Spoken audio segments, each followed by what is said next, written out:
था, किसी का नहीं धरती पर उन्हें देखने नहीं मिला। भीष्म पितामह, द्रोणाचार्य और कर्ण, ये तीन ऐसे योद्धा थे जिससे सब कुछ कांपते थे। दुर्योधन भी कांपता था और वो सारे सभी कौरव कांपते थे।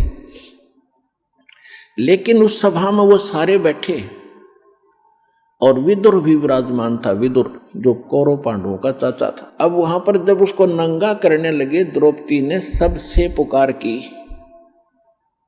पहले तो ये सोचा कि ऐसी गलती कैसे कर देंगे, सारी सभा में मुझे नंगा कैसे कर देंगे। भीष्म पितामह जैसे बैठे हैं दादाजी, और साथ में ये बैठे द्रोणाचार्य गुरुजी, और कर्ण जैसे महापुरुष अक्षत्रिय विराजमान है, ये कैसे गलती करेंगे।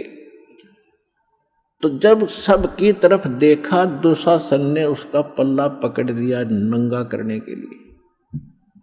किसी ने भी यूं नहीं कहा तुम क्या कर रहे हो मूर्ख हो, ये क्या कर रहे हो, कैसा जुल्म कर रहे हो। अपने पति पांचों पांडवों की तरफ देखा, क्योंकि वो हार चुके थे, वो बंध चुके थे, नीची गर्दन कर ली। अब द्रौपदी ने देखा कि तो सब फेल हो गए। तो जिसको तू आसरा मान बैठी थी, जिनको सहारा मान रही थी, ये तेरी मदद हेल्प करेंगे, तो ये तो फ्यूज हो गए सारे। तो यहां परमात्मा ने कहा कि उस समर्थ की रीढ़ छुपाई कुल कुटुंब तेराता। अब इन संसारिक लोगों से तू अपनी कल्याण चाहता है, इनसे मदद मांग रहा है, ये मदद नहीं कर सकेंगे। समय आने पर भगवान ही मदद करेगा।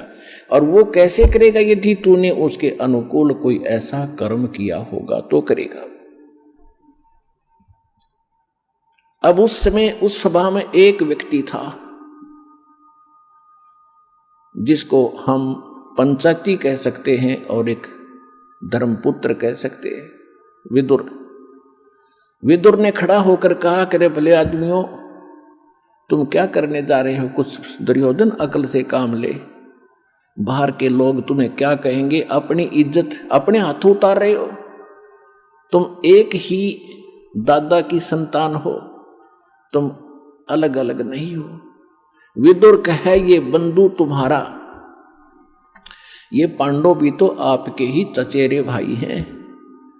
विदुर कहे, ये बंधु थारा, एक कुल एक परिवारा, और तुम ये ऐसा जुल्म ना करो, अपनी इज्जत आप ही उतार रहे हो। और कहते हैं जब विदुर ने उनको मना किया, रोकना चाहता, थप्पड़ मारा, उसके मुंह पर थप्पड़ मारा कि तू तो पांडवों का चमचा है, सदा इन्हीं की ओर बोलता आया, जबकि नाते में वो चाचा था, सगा चाचा। कहते हैं विदुर के मुख पर लगा थपेड़ा, तू तो इन पांडवों का चेहरा, इनका चमचा है, नौकर। तू तो है बांदी का जाया, तू बांदी से पैदा हुआ है, इसलिए तेरे अंदर अक्षत्रिय वाले गुण नहीं है, तू इतनी ही बोधी बात कहता रहा। तू तो है बांदी का जाया। जब ये शब्द उसने कहा दुशासन ने, कहते हैं भीष्म, कर्ण और द्रोण मुस्काया।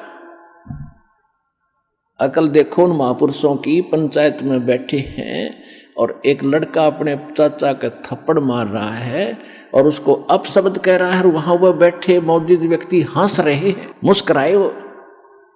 जबकि उन्होंने खड़ा होकर कहना चाहिए था, निकम्मे, खबरदार, देते ने अपने चाचा का हाथ लगा दिया, सारी नैतिकता नाश कर दी तूने। और वो इसके विपरीत उन्होंने ना कुछ टोका टाकी की, ना ये कहा तू ऐसा ना करो, बल्कि ये शब्द सुनकर कि तू तो है बांदी का जाया। भीष्म, कर्ण और द्रोणाचार्य गुरु कहते मुस्काए, हंसे। और वहां एक था भक्त, एक था पंचायती।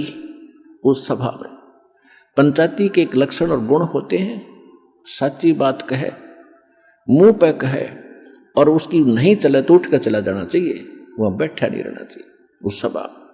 तो विदुर वहां से उठ कर आ गया, वहां रहा नहीं। या तो भीष्म, द्रोणाचार्य और कर्ण ने उनका विरोध करना चाहिए था, नहीं मानते तो सभा त्याग देनी चाहिए थी। वहां बैठे किस लिए थे? वो बुद्धिहीन, उस द्रौपदी को नंगा देखने के लिए बैठे थे वो दुष्ट व्यक्ति। और किस लिए बैठे थे? अब कहते हैं बंधे से बंधा मिले, और छोटे कौन उपाय, कर बंदगी निर्बंध की वो पल में दे छुड़ाए। अब दुर्योधन के मलिन अन्न को खाकर भीष्म पितामह द्रोणाचार्य और कर्ण वो दूषित मन के हो गए थे। वो बंद गए उसके लोक लाज में, किसका टुकड़ा खाते हम कैसे बोलेंगे। और विदुर ने खड़ा होकर कह दिया, और उधर से पांडव बंद गए कि हम हार चुके हैं, द्रौपदी को हम बोल नहीं सकते, वो भी बंधन में बंध गए मर्यादा में। पुण्यात्मा, जब ये जीव इन संसारिक लोगों से अपना आस्था हटा लेगा, एक उदाहरण शब्द लेना यहां पर, जब तक आप किसी राजनेता या अन्य किसी अपने धनी रिश्तेदार से आशा रखते हो अपने किसी वस्तु की, भगवान साथ कम देगा।